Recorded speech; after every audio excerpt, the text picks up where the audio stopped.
საქველმოქმედო კონცერტი დევნილის შეზღუდული შესაძლებლობების მქონე ბავშვებისთვის აქცია სახელწოდებით ჩვენ დაუბრუნდებით სოფელ კოდაში ჩატარდა. 2008 წლის რუსული აგრესიის შედეგად დაზარალებული ბავშვების მხარდასაჭერ ღონისძიებაში მონაწილეობა ქოცხიშვილების ცეკვის აკადემიამ, ქართულმა ხმებმა, თეატრალურმა კვარტეტმა და თბილისურმა კვარტეტმა მიიღეს.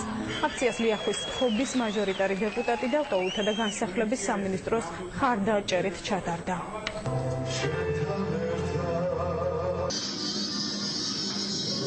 კოდაში ჩასახლებული დევნილებისთვის მაჟორიტარმა დეპუტატმა ვადრი ბასიშვილმა მისმა ბიურომ დაორგანიზა ეს კონცერტი.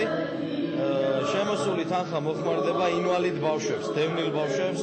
ეს არის დაახლოებით 40-მდე ოჯახი, ანუ განსაკუთრებით გაჭირვებული ოჯახები დევნილებში და იმათ დავეხმარებით. ჩვენ წამოვიწყეთ აქცია კობასუბელიანის სამინისტროსთან ერთად დევიზით ჩვენ დავბრუნდებით. ამ ღონისძიებიდან შემოსული თანხით ჩვენ ვეხმარებით ომის დროს ცხინვალის რეგიონიდან ინვალიდ ბავშვებს.